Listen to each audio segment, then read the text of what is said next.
Aujourd'hui, je suis en présence de Mme Soraya El-Belkali de l'organisme La Pépinière Espace Collectif. Bienvenue. Merci beaucoup. Dites-moi, qu'est-ce que l'organisme La Pépinière Espace Collectif? Bien, en fait, La Pépinière, c'est un OBNL, donc un organisme à but non lucratif, qui fait de la revitalisation urbaine dans des lieux qui sont dévitalisés. On investit des lieux comme le village au pied du courant où il n'y avait pas grand-chose avant. Puis on essaie de faire des lieux pour la communauté qui vont être rassembleurs, qui vont être inclusifs, puis qui vont être animés par une programmation. Oui. Est-ce que ça fait longtemps que ça existe, La Pépinière? Depuis 2013. 2013, OK. Fait que c'est quand même assez jeune. Oui, c'est tout jeune. Oui. C'est en pleine expansion. Oui. Je me demandais, bon, on vient de parler du village au pied du courant. Pouvez-vous nous situer? C'est où le village au pied du courant? Géographiquement, c'est 2100 Notre-Dame-Est. Oui. Fait que c'est environ entre Delorimier et Folum, au sud de Notre-Dame. OK. Fait que on a une très belle vue sur le Saint-Laurent parce que c'est vraiment proche des berges. Oui. C'est à côté du parc Belle-Rive. OK. Oui, ça occupe cet espace-là. Oui. Puis, c'est l'espace là, qui est vraiment collé, là. Il y a les chemins de fer. Oui.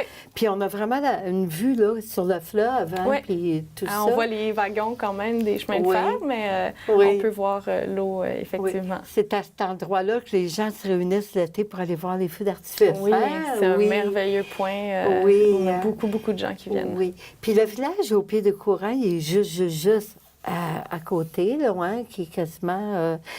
c'est quand que ça ouvre, le village au pied du courant? Bien, ça vient juste d'ouvrir. En fait, on a ouvert hier, le 1er juin, avec une belle soirée d'ouverture pour notre saison. Puis c'est jusqu'au 16 septembre. 16 septembre, OK.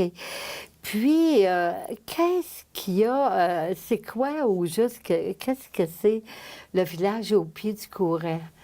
C'est un projet, en fait, qui est bâti avec la communauté. Donc, tant au niveau de son aménagement, on fait appel à beaucoup de partenaires, des équipes de bâtisseurs. On a 53 bâtisseurs qui mettent la main à la pâte pour monter le village. Okay. Parce qu'il faut dire que le village, c'est des nouvelles installations à chaque année. Fait que ça se renouvelle constamment. Puis ensuite, au niveau de la programmation aussi, on fait appel à des organismes du quartier, à des citoyens qui veulent s'impliquer, à des bénévoles. Fait que c'est vraiment un projet qui est co-construit, ça c'est super important. C'est vraiment la base de notre projet puis de tous les projets de la pépinière, en fait. OK. Puis ensuite, c'est un lieu où on vient pour se relaxer, pour s'amuser avec ses enfants, pour boire une bière, pour profiter de la programmation musicale, voir un film ou faire un peu la fête. Oui. Puis, je sais, pour y être déjà allé, il y a un aménagement, il y a du sable, beaucoup de sable.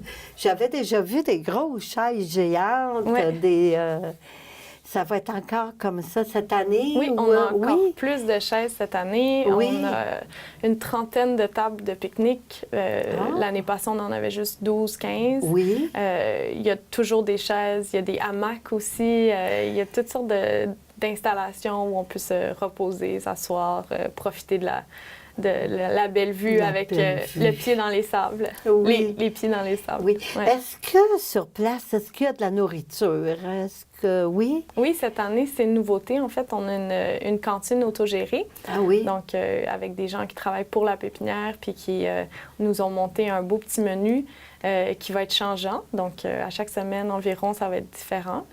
C'est des petits snacks, des petits repas. On a décidé d'amener ça pour offrir de la nourriture plus abordable. Oui. Puis aussi, on va toujours avoir des food trucks, donc les camions de cuisine de rue, là, les food trucks, on appelle. Exactement. Oui. Puis là, cette année, j'avais le goût, par curiosité, vous demandez ça, c'est dans le cadre du 375e de Fondation de Montréal. Est-ce qu'il va y avoir des activités spéciales au village au pied du courant?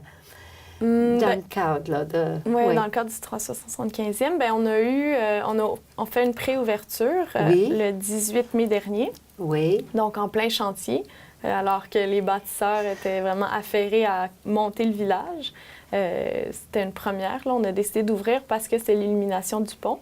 Oui, c'est vrai, oui. Fait qu'on a fait cette activité-là, puis ça a eu vraiment beaucoup de succès. On a eu 3000 personnes. Donc, la capacité maximale du village. Je comprends.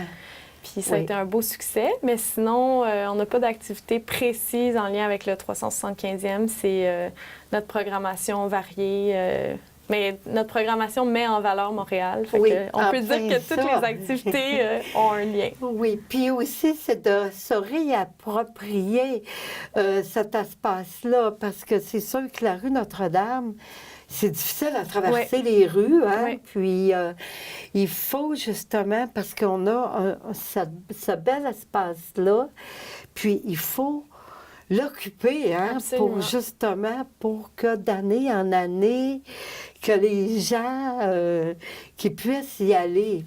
Oui, exactement. Puis c'est né de ça, en fait, le village. C'est les Amis du courant Sainte-Marie, que vous devez connaître, qui militent donc pour une réappropriation des bords de l'eau, un accès aux berges. Bien, c'est eux qui ont fait que le village s'est installé à cet endroit-là. Donc, oui, c'est sûr que ça fait partie de notre mission d'occuper ces espaces-là, que les citoyens rêvent leur espace public, puis décident d'en faire quelque chose qui leur ressemble, qui les rassemble, etc. Oui, hein? Puis, je me demandais aussi, tantôt, on a parlé qu'il y avait plusieurs tables de pique-nique. Est-ce que les gens ils ont le droit d'apporter de la nourriture, des pique-niques, des choses? Ah oui? Oui. Dans le fond, ils peuvent amener donc leur nourriture, il n'y a aucun problème. Ils peuvent amener des boissons aussi, mais pas de boissons alcoolisées. Parce que nous, on en vend sur place. Sur place. Puis aucun contenant en verre. OK. Aucun en vitre, là, hein? Oui, c'est ça. Verre. Exactement. OK. Fait que ça, on peut amener des canettes de liqueur, des choses comme ça, là, hein? Mais pas en verre. Aussi, j'avais remarqué, je ne sais pas si ça va être encore cette année, à un moment donné, il y avait eu comme un genre de... Il y a des gens qui vendaient un genre de vente de garage qui s'était faite là. Puis aussi, il y avait des bijoux, il y avait un peu de tout. Est-ce qu'il va en avoir encore? Oui, il y a oui, il va y avoir un marché des artisans qui va avoir lieu en août. OK. Là, la date précise m'échappe. Je crois que c'est autour du 7 août, mais on a tous les détails sur notre page site, Facebook et notre site. Ça va être annoncé bientôt. Puis on a une vente de garage aussi. Ah oui, qui va être organisée. Fait que c'est toutes des activités qui sont plaisantes pour que les gens aillent. Puis se réapproprier ce bel espace-là, ce qu'on a sur le fleuve.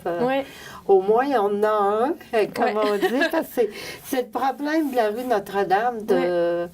Le problème que les gens trouvent, c'est parce qu'on a de la misère à traverser la fameuse rue Notre-Dame, à cause que beaucoup de trafic. Il faut courir quasiment pour réussir à traverser la rue, mais j'imagine qu'avec le temps, d'après moi, plus ils vont voir que les gens occupent l'espace, bien, à un moment donné, probablement qu'ils vont rallonger le temps aux piétons pour traverser cette rue-là qui est... Je l'espère. Je l'espère, moi aussi. Je me demandais, c'est quand les jours puis les heures d'ouverture? En fait, le village est ouvert du jeudi au dimanche.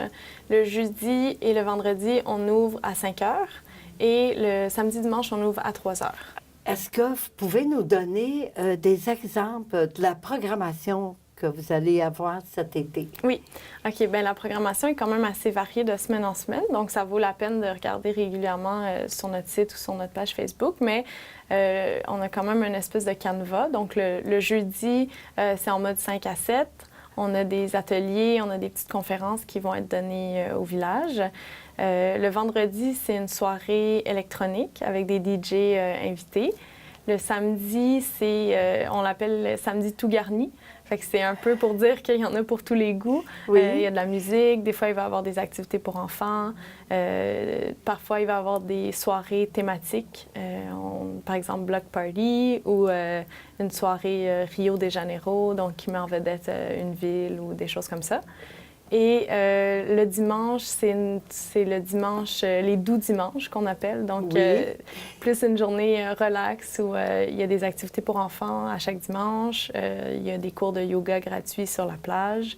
Puis, on finit la semaine avec une projection de films ou de documentaires. Quels sont les jours et les heures d'ouverture durant l'été du village au pied du courant? Bien, on ouvre du jeudi au dimanche. Donc, le jeudi et le vendredi, on ouvre à 5 heures et le samedi, dimanche, on ouvre à 15 heures.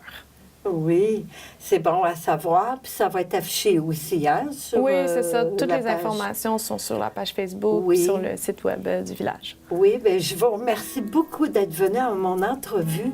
Puis, je vous souhaite un très bel été. Merci à vous aussi. Ça fait plaisir. Le village au pied du courant est ouvert tout l'été, les jeudis et vendredis à partir de 17h et les samedis et dimanches à partir de 15h. Le village est situé au 2100 rue Notre-Dame-Est. Pour plus de renseignements, visitez le www.aupiedducourant.ca.